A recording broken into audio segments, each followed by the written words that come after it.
Both not able to do the show the past 2 weeks. Missed a lot of our commentary on the NFL playoffs. Been super exciting in my opinion. The matchups we've had, the Super Wild Card weekend. We'll skip over that. Get right into the divisional round in a minute. Again, the James Harden story that we've been following for really since last NBA season ended. That's kind of finally resolved itself, but kind of bringing up more problems, I think, with the Nets. I think that's a terrible landing spot for him. We'll talk about that a bit. That team's a mess with Kyrie coming back. He came out apologizing to fans, the team today, for his really unexplained absence until now. I think 6 games. And, of course, we'll talk about the Eagles' head coaching vacancy and a couple other head coaching hires in the NFL in the past week. So let's get started. We're your hosts. I'm Ben. This is Tim. And this is another episode of High Takes. So let's get right into it. Divisional round. I think 3 of the games were really fun to watch. I think that the Rams and Packers, that was probably the least exciting game we had. Aaron Rodgers had a great game, throwing just 4 yards shy of a 300-yard game through 2 touchdown passes.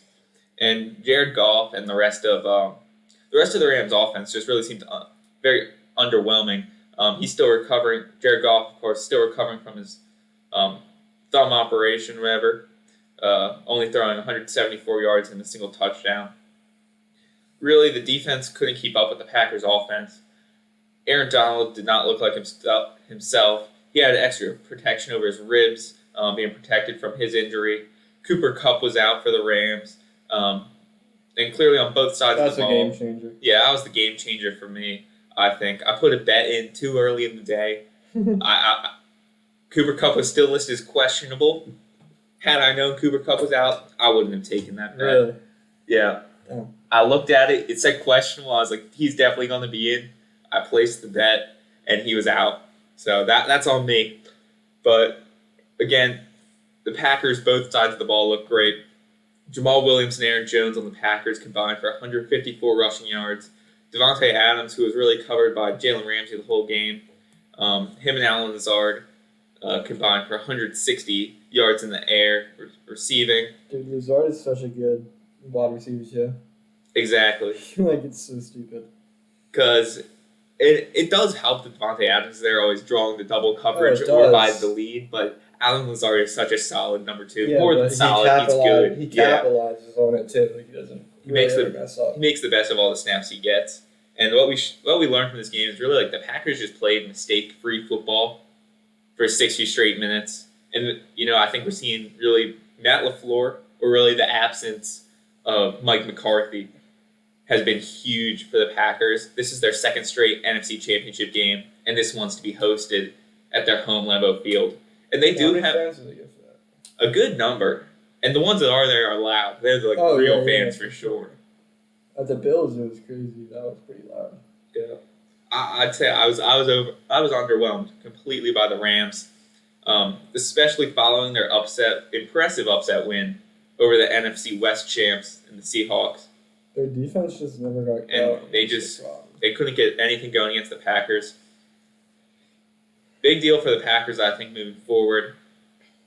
And I think the Packers win next week against the Bucs. I'm going to say Bucs are going to win, but I feel like the Packers are going to win. I want the Bucs to win, honestly. I just see the Packers being a more complete team. We'll talk about this in a minute. But Brady this past weekend, he looked good, but I didn't think he was lights out. It was all his defense that carried him, and Drew Brees' 3 interceptions. I mean, yeah. It comes down to it, they still have, those interceptions, and the defense played a phenomenal game. But, just like Baker did in the game against the Steelers, they capitalized on it. So yeah. Of course, 2nd divisional round game to recap right now, Bills-Ravens. This was a classic Lamar Jackson playoff game, underperforming, and especially coming off what should have been a signature career win previous week to the Titans, which now I think is a little undermined by this. Really just, they didn't even show up, it didn't look like. It was windy. But the Bills continued to show their dominance, and I think that it's just extremely unfortunate. The Bills were the Hail Murray away from the 1 seed in the AFC. And, people will say, like, man, it wasn't that impressive. It was a low-scoring game. It was so windy. I do not hold a low-scoring game against either team. But an inability to adapt. Here's the thing, though. At any part. I think the game would have been way, way closer and way different if Justin Tucker had not hit the field goal post. Yeah, that's the wind. But that was affecting both teams. The Bills also had a missed field goal. I guess. I'm just saying, bro. Like, if you're saying that, then, like, obviously, like, I feel like a ball will still get messed up if you're throwing it. Harbaugh at halftime said the wind was so bad it was even interfering with the snaps. Yeah, bro. So like, obviously. Like, crazy game, and it's good that the Bills had home field. Allen was even throwing, like, off. Like, everyone, I don't think anyone was having that crazy of a game, honestly. Like, he had 1 touchdown and, like, 200 yards. Consistent, 23 for 37. But, like, not anything crazy either. I would say the Bills were carried by their defense. I'd say they're just a great team on both sides of the ball. Because Diggs was still producing at a decent rate. Yeah, I guess. And offense was balanced enough. So Bills advance to the AFC Championship game at Arrowhead Stadium. They'll take on the likely Mahomes-less Chiefs. I hope he's out, bro. So here we go, Chiefs-Browns. I'll say this. Browns had a great season. I have nothing but respect for them. Kevin Stefanski should be unanimously Coach of the Year. This team really didn't look like it had any major holes. Every level of the defense showed up through the season. And the ability for them to have a run-heavy offense and also a balanced offense depending on the game, their matchup, was truly impressive to me. This game against the Chiefs, 2 terrible calls by the refs. There was the illegal use of the helmet. Of course, everyone saw that fumble in the end zone. I don't think the fumble rule is stupid, but I think that they missed such a blatant call that they claim to be protecting players so much. I think that that's ridiculous. Truly changed the game. Especially, what was the final score? Like 27-17? That would have put it in a one-score game at like 16-10 going into halftime. I don't think they're going to score. That would have been a completely different game.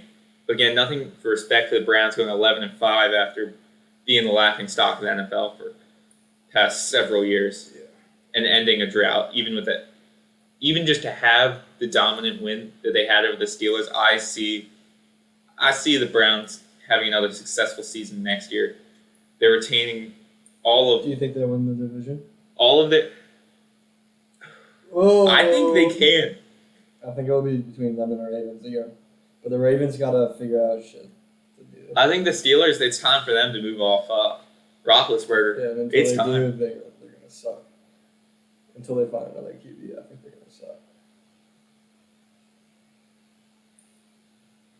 But that's that. Play of the game, this Browns-Chiefs game. 13.5-yard run in the fourth quarter by Henny. Whatever, I don't even remember what his first name is. Irrelevant. Yeah, 13.5-yard scramble, which leads to a 4th and inches. And instead of punting the ball, Andy Reid puts Henny in, quick pass right, sets up the first down, and Chiefs can run out the clock. Play of the game, great coaching. Andy Reid, everyone's seen the stat, I feel like by now, if you follow the NFL. The second team to go to 3 straight conference championships. And then the last team to do that was Andy Reid's Eagles in 2002, 2004. It's kind of stupid. Imagine if Florida does it. I don't think they will. Really? Nah. You don't think, like, what do you think? Well, no, actually they could. I mean, Saints are falling apart. Drew Brees is leaving. Exactly, bro. Like, we'll talk about this right after we talk about this Bucs-Saints game. Jameis is something else. Yeah. Bucs defense won the game for them against the Saints. I said this. Brady, it looked good, but it wasn't completely like lights out. If the Saints didn't have 3 turnovers, in their own territory, that game's looking completely different. But shout out to the Bucks. They're right about where I said they would. I thought they'd be the 1 seed at the beginning of the year. Kind of came unfaithful to them in the middle of the season, but I rethought about it, reassessed. I think I was right in the beginning of the year that this Bucks team is a really good team, and they're playing their best football of the year too. I feel like. So after this, I just think this is the craziest stat of them all. Brady is 14-2 in the divisional round in his career, so that's a whole season of football just in the divisional round. Being 14-2, and he's 14-2, which is an outstanding record of a regular season. So I mean, if that's not GOAT status, I don't like saying he's the GOAT just because I don't like him, but there's no other way to put it. Do you think what makes that stat good is the fact that he has the 14 wins, or is the fact that he has 2 losses, or it's both? It's both. That's both. 14 wins is impressive. What if he was like 14-10? 14-10, that would be different. That would be different. Yeah. But who's playing? No one's playing. That many seasons. Yeah, Sure. That's 14-10. That's 28 years. I don't know, dude. I'm just trying to think of like a comparison that's for not like 28 LeBron. years. Like LeBron has won so many, just like probably divisional championships already. Yeah, but the wear and tear in your body playing basketball and football is just completely different. It's worse for LeBron. No, he's not alright, but like, but he's getting torn down. Like when he's going for layups, you can't tell me like people aren't fouling him. Meanwhile, Tom Brady's been like just sitting. Yeah, but he's not getting hit by like a 300-pound defensive tackle. That's running as fast as he can. Like he's getting guys stepping across the paint. I'm just not gonna agree that Tom Brady's had more wear and tear on his body over the years, though. Like there's just no way. Because I feel like if LeBron was gonna get hit, like it would, like they're just two different people. I don't know, dude. I don't know. One's like quick movement. Like Tom Brady looks like a fat fuck. Because he is. Yeah, like he doesn't have to move. I mean, like, wear and tear. Have you seen the picture comparing? LeBron's more athletic. He has to do. Have you seen the picture comparing his like combine picture to Mac Jones shirtless in the locker room? Yeah, it's the same. That's the funniest thing. Mac Jones looks even less athletic. I know, bro. That's the funniest thing, and people are trying to compare him. It's not the same. But it's Mac funny. Jones like pops out and comes to next Brady though. He has the accuracy. Oh god. But that's not going to happen because Mac Jones will be a first rounder. Yeah. Shouldn't be. Probably shouldn't be. Should be a 6th rounder. But he will likely be one. Quarterback. It's a stacked quarterback draft this year. I'm thinking 5 or 6 in the first round. When is draft? It's in April, as it usually is. No combine this year, so I don't know how that. I think those are also. Jamar Chase doesn't need one. So. Yeah. NFL just this week canceled the combine. Colleges can still have pro days though. So scouts. You can think go most to people are gonna do those then? I mean, And just run like unofficial times. I think so. I mean, scouts seem to think that the combine's important. That's why they have it. I don't understand. Really think I don't understand how you can think it's that important. You can You're see seeing what they're doing all year. I think watching games is the best way to assess talent. Yeah.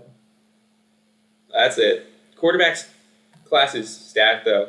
You got, first overall, if Urban Meyer takes Justin Fields, he's an idiot. All right. And then it's the worst coaching hire of the year. But if he takes Trevor Lawrence, it makes so much sense. All right, Justin Fields will probably be the second quarterback taken off the board. Zach Wilson's up there. And then I think you get into Mac Jones and Trey Lance. Yeah, I guess. But I think that works. I'm just trying to think like what happens if Fields goes number 1 overall. Oh, then you move on from Sam Darnold if you're the Jets. You think? That's how you know how to pull the trigger on Sam Darnold. But if I'd retain Sam Darnold over Justin Fields. That just makes the most sense to me. they put in the pick a couple years ago. He's had a terrible situation, and I just feel like there's no way you can't. People are saying he's regressed so much. Well, the whole team's regressed so much. Oh yeah. For sure. I mean, they took away his number one target in Robbie Anderson because he went down to Carolina last free agency season. Sure. So who does they have now? They don't have shit now, right? Who, the Jets? Yeah. I think their number one receiver is Braxton Berrios. Who's like their biggest player, bro? Like CJ Mosley? Yeah, and he opted out. Yeah, CJ Mosley opted out of this past season because COVID. So. Oh, you want to hear another stupid fact? Oh, let's hear it. Frank Gore has played 16 seasons and has 16,000 yards exactly rushing. Nice, Yeah, averaging 1,000 yards a season. per. Yeah, I think is he coming back? I hope. Dude, he's close to being able to play with his son. Really? I think Wait, so. Yeah, his son's in college. His son scored a ridiculous Yeah. touchdown. All right. Well, while we're on the topic, we'll get into NFL head coaching vacancies. At the end of the regular season, there were 7 head coaching vacancies. Now 3 of those 7 have been filled. The Chargers have hired Brandon Staley. He came straight from the Rams. He's not moving far. Same stadium, different team, same city, and he's taken on an offense led by Justin Herbert. That's like the perfect team to take over, dude. So, yeah, well, here's what I'm thinking. The 3 spots that are taken have pretty stable quarterback situations right now. And then the 4 remaining open spots, their quarterback situation is so shaky. So Chargers head coach, he's inheriting Justin Herbert. The Jags hired Urban Myers. That's been coming for a long time. Finally just made official earlier this week. And he's, shouldn't even be a debate whether he takes Trevor Lawrence or Justin Fields. It's Trevor Lawrence. He's been the best quarterback in college football. For the past couple of years. Possibly ever. I'm not going to make that statement. I don't have the authority to do that. But for the past 3 years... If he won this past year, he would have been the best ever. Yeah. Sure. But the past 3 years, he's been the best quarterback. And then the Jets hire former 49ers defensive coordinator Robert Saleh. And he just has to have a little decisiveness and takes either Sam Darnold or possibly move on if Lawrence is on the board, possibly Justin Fields. But I think that's a super easy decision. Keep Sam Darnold. Bring some nice offensive mind with you, and just let him take care of the offense. What are the odds they trade that pick away? The 2nd overall, I think they can. Makes a lot of sense for me. Because I feel like if what they're going for is offensive guards, I feel like they can get an offensive guard is that 10 pick or something. Yeah. And you can get a lot for a 2nd overall. Exactly, bro. I mean, who would want to move up? I think Atlanta might. They have number 4. Who's number 3? Let's check the draft order. I just had this up earlier.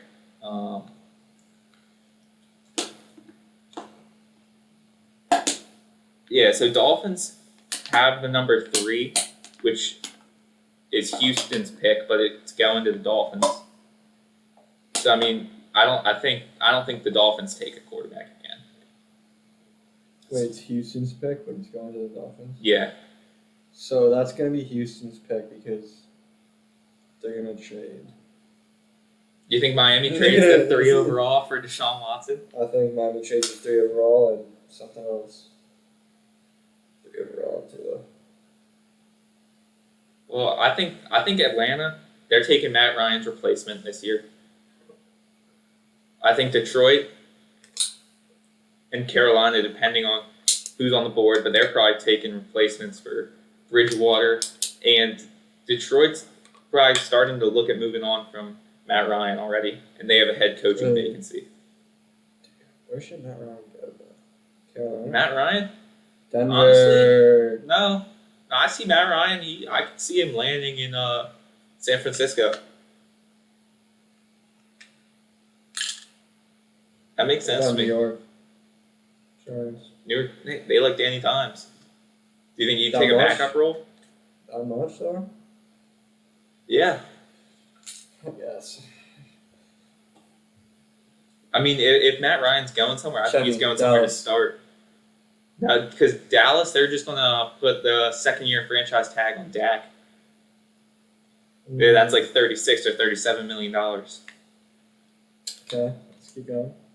All right, Denver, top 10 pick. Dallas, the 10th pick. And the Giants fall at 11. San Francisco, 12. And, I wouldn't call their quarterback situation great. Garoppolo kind of sucks. C.J. Beathard was their best quarterback this year. Possibly Nick Mullins. Let's see. New England, they're probably shopping for a quarterback. Matthew Stafford. Imagine. Arizona, they like Kyler Murray. Vegas is chilling. And then Dolphins have another pick. Washington has Heineke. Washington's not keeping Heineke to start. All right, so No way. Put Stafford in there? I see it. That'd be terrifying. Dude, I would hate Matt Stafford in the NFC East. Oh, Colts. Colts, they still have what's his name on their roster? Why am I blanking? Jacoby Brissett. That's it. Really, he's trash. Bro. I think they still have him another year, $20 million. New York Jets with the 23rd overall too. Yeah, the Jets should trade for like the 10th overall pick and then get like something stupid. Mm-hmm. Jacksonville has another first rounder late in 25. And then that's the draft order up to now 28 with New Orleans Saints. So let's go back to the head coaching vacancies. So you see the three, they're either pretty much have a guaranteed starter for next year. And then the four vacancies that remain are the Texans, who their quarterback situation is so messed up with Deshaun Watson trying to force a trade. And he's really in the driver's seat there because he has the no trade clause in his contract he signed last year where he's averaging $39 million a year. Eagles quarterback situation, super messy with Wentz and Hurts. Jeffrey Lurie is asking coaching candidates what his plans are to fix Wentz, assuming that Wentz is definitely going to be the starter there, unless he has another atrocious season like he did before. And then the Falcons. How long into the season, if he has an atrocious season, are you like, does it get to the point where you're like, absolutely not? I'll give him 4 games. I was about to say 5. I'll give him 4 games because you can still get salvage. You can still salvage. You can, especially in. I don't see the NFC East being much better than they were this past season. And I feel like 4 is enough to the point where it's like, okay, 4 you can fix it. You can adjust coaching, game plans in 4 games.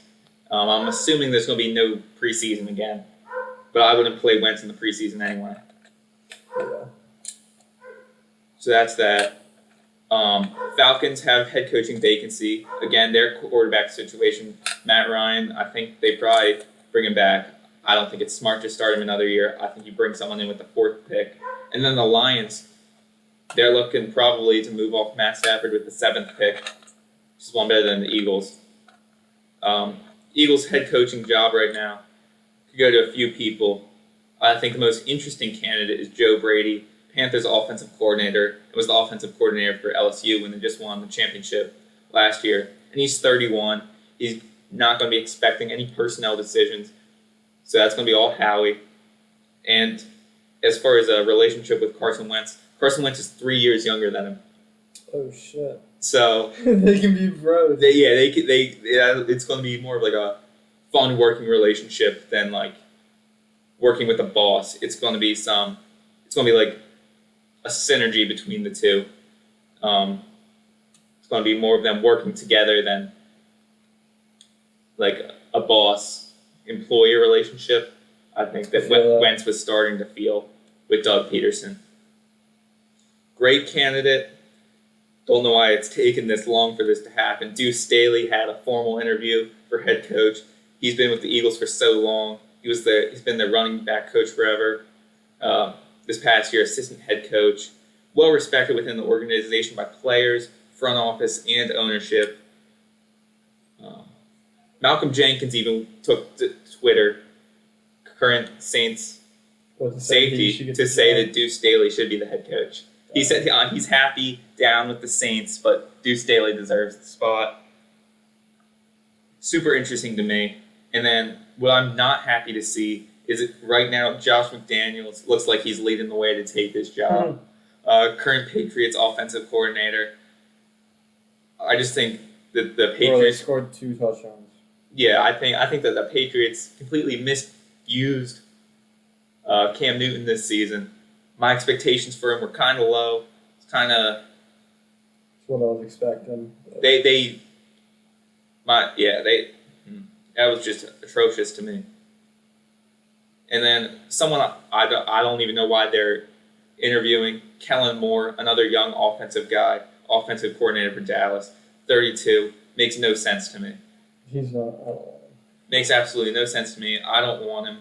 I don't think he's done anything spectacular in Dallas, even with Dak and the loaded offense 2 seasons ago. And the oldest person I'd probably want for this Eagles job, Todd Bowles, defensive coordinator for Tampa. I think 57 years old. 57 years Not old. bad. I was actually kind of wishing we got that one bull, the dude that used to be the Colts head coach, but then was the Chicago Bears defensive coordinator. He just retired. Oh, all right. So my top 3 for the Eagles offensive coach would be Deuce Staley, Joe Brady, and then Todd Bowles. Anyone else, I just see it being a complete misfit in terms of either culture or play style. That's that. Do you have any input on that? I don't really have that much input. I don't know. Many names. All right, well, with that, we'll take a break and we'll be back in a minute with the second half of High Takes.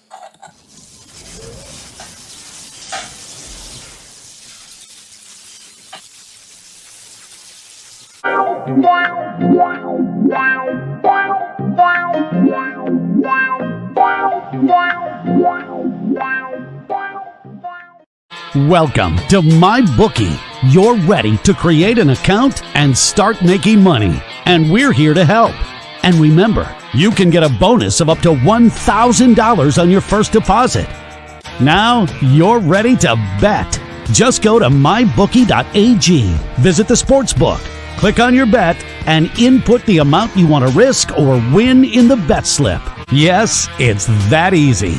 Just remember, at MyBookie, you play, you win, you get paid.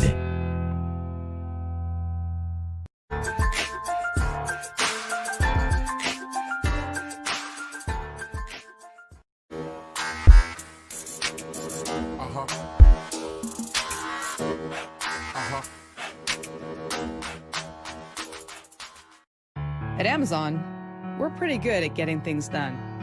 We're pretty good at solving problems. COVID-19 is the biggest challenge we've had to face. But challenges are what motivate us. Like flying masks to our employees around the world. We're doing everything we can to get you what you need, and doing everything we can to keep our people safe. I'm former Navy pilot Sarah Rhodes, and I'm proud to lead our Amazon Air network.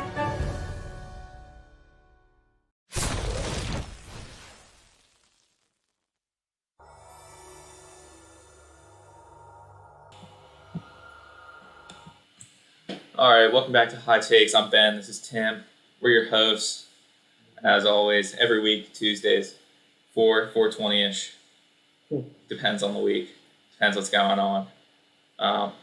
This is actually first show of 2020, but our last one geographically in the same location. We'll be zooming in next week, actually. Yeah. Because I'm heading back to school down in Miami. Another month, Tim will be heading back to Penn State. PSU has a shitty administration, I'll tell you that much.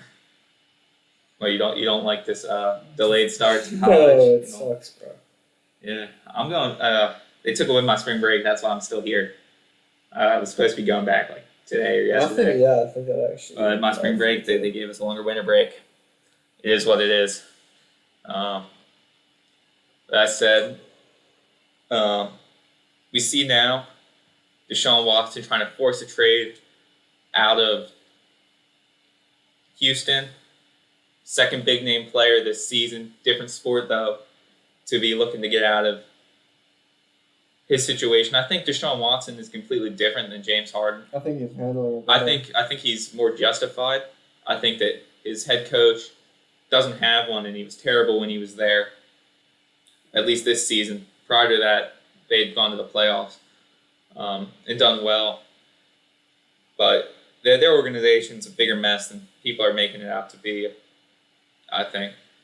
And, I mean, do you see him as like this just greedy, spoiled athlete trying to get out of his way after signing that big contract? Or do you think he's justified that the team has failed him and he's trying to leave now? Bro, I feel like if you're going to sign that contract, you know what you're getting yourself into. So, like, if I knew what I was getting myself into, like, I wouldn't sign the contract. So, but he signed the contract, so I feel like things were kind of fine at that point. But, like, now it's just, like, I don't think he looks like a bad person. Like, his team literally just, like, him and J.J. Watt were, like, talking about how people just, like, don't put in the effort anymore. Like, I'd be so pissed if I was a QB of a team and I just saw people not putting in the effort. Or, like, wanting to be in on a conversation about, like, the new coach and then just, like, not having that opportunity and stuff. That's some BS. The difference with James Harden is he's got his way for the past, like, 8 years. Like, he's been like, yo, let's try out Westbrook, let's try out CP3. But then he just, like, bitched everyone in this whole past, like, couple months. He didn't show up to training camp, and then he, like, gave everyone disrespect. So I think it's completely different. I don't think that Deshaun Watson's disrespected anyone. I think that's the key difference between those two situations. Yeah, I'd agree with you 100% there. I think, like, judging players saying, like, they're all just spoiled millionaire athletes trying to get their own way all the like, time. they're living their life, too. You have to judge it by player. Yeah, you can say Deshaun Watson signed up for it when he signed his contract. No, he signed up to be playing Good football with for the a best good team. receiver in the league, And, with DeAndre Hopkins. Yeah. He signed up for that. He did not sign up for him to be traded for and a then have below-average running back. Then have Will Fuller be your number one wide receiver. Yeah. And no discredit to Will Fuller, but, like... He's not Hopkins. Yeah, and they don't have a running game at all, either, I feel like. Yeah. In the beginning of his career, he was the most sacked quarterback for, like, 2 seasons. Yeah, and he was still putting up numbers. Even this season, he still put up big numbers, just not in the win column. Yeah. So I think you have to judge these situations in individual cases. I mean, you can't really see patterns in them because every situation is different. But I think he kind of trapped himself into a corner with the no trade clause because it makes it harder for the team to find a suitable candidate. Yeah. So I think he will push through, get a trade. I think the Dolphins make a lot of sense. If somehow Bill Belichick pulls something off, game over. But that's not going to happen. That's just that's just like a conspiracy theory. That's just like a conspiracy theory. That's not just gonna like happen. a player is a free agent, blah, blah, blah. Bill Belichick's going to come in out of nowhere. Type of thing. But I think the Dolphins have the most to offer and can make the fairest trade if it's giving up Tua and a pick or a few picks, or if it's just giving up a bunch of picks. I think that's the most reasonable. Because what do you think would have to be like 2 and like 2 first rounds? Or like 2 first rounds? something and a lot. I don't know. It would be at least one of their first rounds this year, probably like a second or third, and then a first next year. Not bad. And then they take on the contract with it. And they send Tua over. So that's what I'm thinking. That's the most reasonable trade I can think of. But yeah, that's all I have to say for him. I think either way, if the Texans keep him or get rid of him, they're rebuilding either way. Yeah, and I don't think Deshaun wants to be in that rebuilding phase. And I think if they move off Deshaun Watson, they also move off T.J. Watt somehow. Look to get more picks. Because they're not just going to keep him there and waste his talent just to sell a couple extra jerseys. Sure. It's going to be clean house and keep moving forward. What would you think if the Eagles got him? If the Eagles got Deshaun Watson, No. What? what? That'd be nice to see because Vinny Curry, he's just been a rotational guy, good when he's in. Josh Sweat, same great rotational guy, but I don't know if he could play the whole game. Yeah. And then Brandon Graham, this is the last year of his contract moving into this season. He'll probably retire after that. Yeah. And Derek Barnett, his rookie contract, is he on 5th-year option right now? I think so. Yeah. So he's probably making $10 million or something on a 5th-year option of his contract. I think it'd be interesting to see. The Eagles' cap situation is far from ideal right now. Quarterback room's kind of still messy. And I don't want to give up picks when we could bring in receivers or linebackers. Could you bring in Jamar Chase to win the Super Bowl? I like Jamar I like Chase a Jamar. lot. I'd rather have Micah Pearson with that 6th overall. I don't even know who the fuck that is. Not gonna lie. All right. Well, that's that. We'll talk about actually the Nets right now. I think that Oh, Micah Parsons? yeah, I thought you said like Micah Pearsons. Parsons. Yeah, No, I would bring Micah Parsons in actually. Eagles Fuck need that. linebackers bad, Micah Parsons is elite. but like it really doesn't matter as long as they get the best player at their position. It'll help the Eagles. That's how bad the Eagles are. Yeah, that's true. That said, I think talk a little NBA right now. I think the Nets they're not going to go to that East Championship I think they will. because I think you have 3 I think it's very. gonna be Nets Sixers. I like the Sixers a lot right now, but I think that the Nets they're so dysfunctional. They have 3 dysfunctional players. They got Harden who forced his way out of a good situation. Who's the third dysfunctional player? Don't even say KD. KD. How is KD He a can't lead. dysfunctional He fuck- cannot lead a team. That doesn't even matter if he can lead a team, bro. His offensive talent is enough to lead a team. Wasn't Doesn't enough need to be local. fully Local. carry him when Kyrie was going. All right, Ben. All right. He couldn't make Kyrie Joel come Embiid back. is a shitty leader because he lost 4 games in a row to Boston. Yeah, that's an argument. yeah. It's a great argument. Like that just doesn't make sense. But I do say Kyrie and James are still 2 big problems. Yeah, they're 2 big I problems. think James already- is a lot more happy now, which is actually very good. But And they have no defense.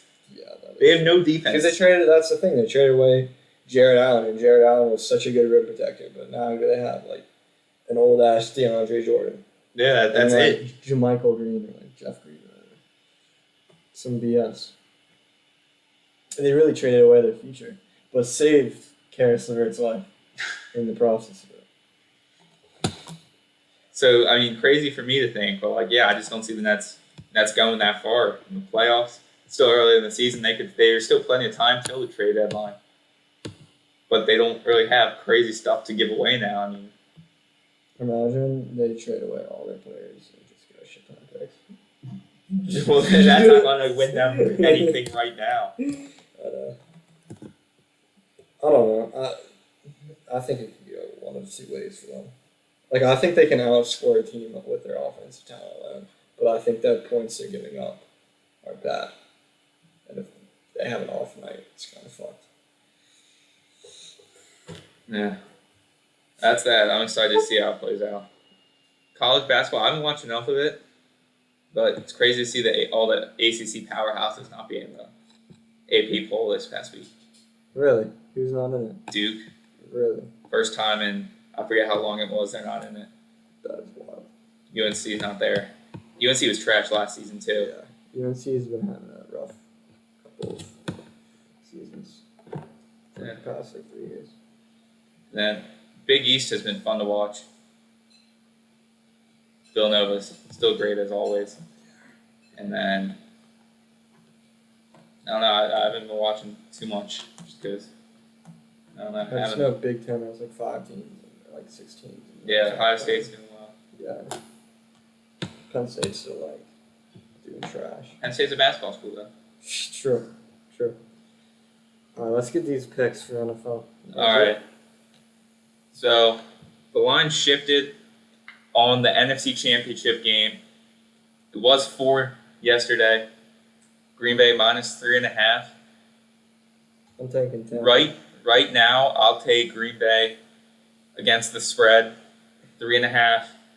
Later this week, that might change. But right now, I haven't seen enough from Tampa's offense. They were helped way too much from their defense. And I don't think the defense stops the best passer in the game right now. Yeah. So I'm taking Packers against the spread. And then AFC Championship game, I'm taking Bills. the Bills +3. Bills are gonna have a walk in the park, I think. Yeah, we don't know what Mahomes' status is right now. It's not looking good. The earliest he can return to practice is unlikely. It's possible Wednesday, but unlikely. Bro, if the Chiefs sign him out on the field and he gets another head concussion, He's done. Yeah, he's fucked. And that's 10 years. 10 years. Yeah. So I think a 1 game is probably better to stay off the field than how you put in whoever you have. Yeah. Penny or whatever. Anything is possible, dude. So, yeah, that's my picks. I'm taking Packers -3.5 and Bills with the upset. That's easy for me. That Packers might change. I'm gonna take Tampa and Buffalo because those are the better numbers. And I think the Tampa game is gonna be close. I think it could be a 3-point game. With the Packers home, it's just I don't know. see it. I don't know. Tom Brady knows the cold, dude. Tom Brady knows the cold, but he didn't look out of this world with his gameplay. He picked up the ball like several times in his own territory, or in their territory. So, the Saints' territory. Just good leadership. Just good leadership. I say so. Yelling at his players when they drop a ball, just letting them know. Dude, Tom Brady's best play this past weekend was after the game when he threw the dime to Breeze's kid, to Breeze's son. That was his best play of the game. But with that, those are our picks. Great episode of High Takes. Make sure to check out The Burn with Mitch in an hour or so, followed by Captain Lou Extravaganza, and then the Knights finished off with Mike Said It First. Always an entertaining show. Check out the rest of the shows on 12 Ounce Sports, and we'll catch you next week.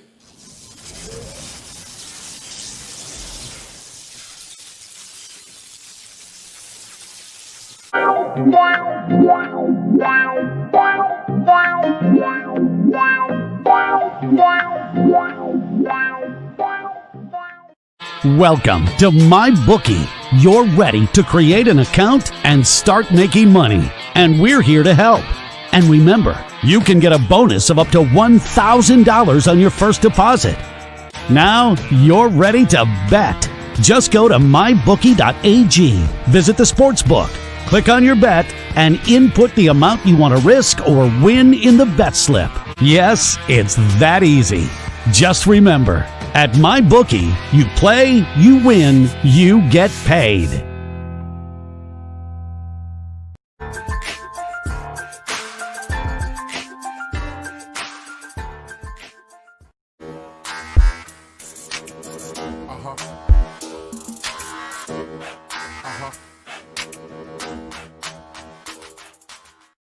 At Amazon, we're pretty good at getting things done. We're pretty good at solving problems. COVID-19 is the biggest challenge we've had to face. The challenges are what motivate us. Like flying masks to our employees around the world. We're doing everything we can to get you what you need, and doing everything we can to keep our people safe. I'm former Navy pilot Sarah Rhodes, and I'm proud to lead our Amazon Air network.